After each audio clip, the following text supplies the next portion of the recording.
Alors, Pierre, on va aborder un sujet un peu sérieux et qui est difficile à débattre, mais bon, c'est entre nous. Hein. Tu as fait le choix de ne pas passer en bio. Oui, et on le revendique. Tu le revendiques. Alors, donne-moi tes raisons, parce que je sais quand même que Oh là là, c'est compliqué. je sais que tu es un garçon quand même sérieux, honnête, qui a la tête sur les épaules.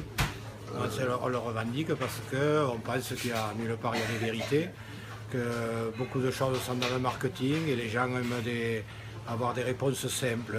Je suis bio, donc je suis propre, je ne suis pas bio, je ne suis pas propre. Et non, quand on n'est pas bio, on peut aussi avoir sa façon de travailler. On trouve que des fois, nos collègues bio ils sont dogmatiques, puisqu'il y a un choix qui est entre produits naturels et synthèse. Mais nous, on dit que certains produits de synthèse, surtout de plus en plus, avec la recherche qui est de plus en plus pointue, les produits de synthèse pourront être certes de synthèse, mais non nuisibles à l'homme, non nuisibles à l'environnement, alors qu'il y a des produits de naturels qui peuvent être nuisibles à l'environnement et nuisibles à l'homme. Est-ce que tu peux me donner des exemples simples? C'est délicat de donner des exemples sans critiquer les collègues. J'aime pas dire. Je pense que chacun. Ce que je voudrais défendre, c'est le droit à la diversité, le droit à tous les vignerons d'être le plus divers possible et que tout le monde ne fasse pas pareil. Ça ne peut être que positif. Avoir une règle unique dans le monde entier, avec un cahier des charges étudié par un gouvernement pour faire plaisir à des consommateurs, ce n'est pas quelque chose qui nous convient. Nous, on veut le matin se poser des questions surtout, réfléchir à tout ce qu'on fait. On a une conscience comme tout le monde. On a la même volonté, mais on n'a pas les mêmes façons d'obtenir la même façon. Pour obtenir le même résultat, on n'a pas la même façon de faire. Je doute donc je suis.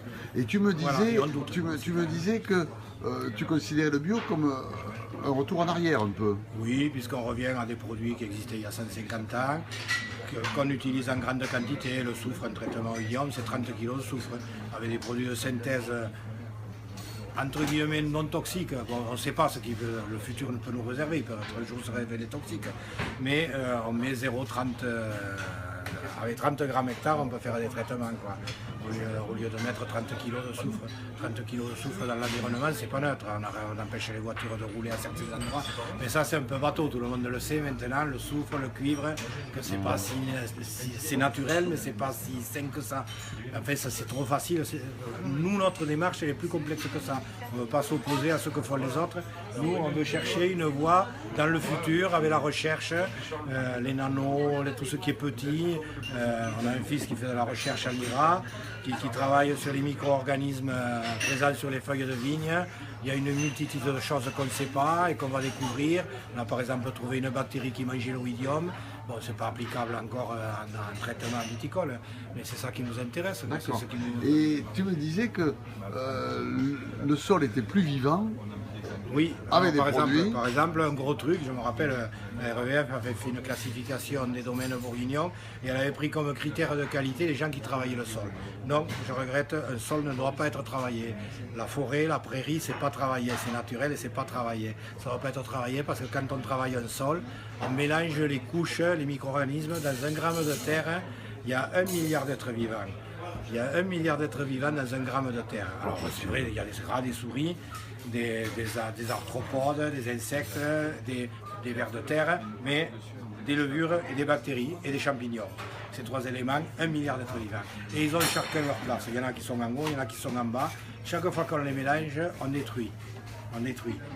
Et les sols les plus vivants, mais les études ne sont pas publiées, pour le moment ce qu'on a trouvé, c'est les sols enherbés, parce qu'on nourrit tous ces micro-organismes avec l'herbe, et comme l'herbe concurrence trop la vigne, on la détruit avec, mot tabou, le Roundup de chez Monsanto, mais qui peut-être va être interdit, c'est peut-être normal qu'on l'interdise d'ailleurs, hein, il faudra trouver autre chose.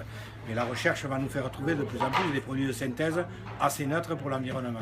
D'accord. Bon, alors, on va pas parler jusqu'à demain, mais moi je te propose une petite conférence ce jour. Il n'y n'y a pas de problème. Hein? Il n'y a pas de problème. Avec... Mais le sujet n'est pas facile. contradictoire. Les gens veulent, le problème est très complexe et les gens veulent des réponses simples. Les gens ne veulent pas se poser des questions. Oui, mais enfin, quand même, bon, c'est intéressant. Le diesel, c'est pas sain, alors que c'est pas vrai. Le bio, c'est bon. Le conventionnel, c'est pas bon, alors que c'est pas si simple que ça. En plus, il n'y a pas de grande frontière. Il y a des vignerons motivés qui veulent tous faire bien et voilà. En tout cas, on restera d'accord sur quelques points, hein, c'est-à-dire boire du bon vin, ça fait du bien.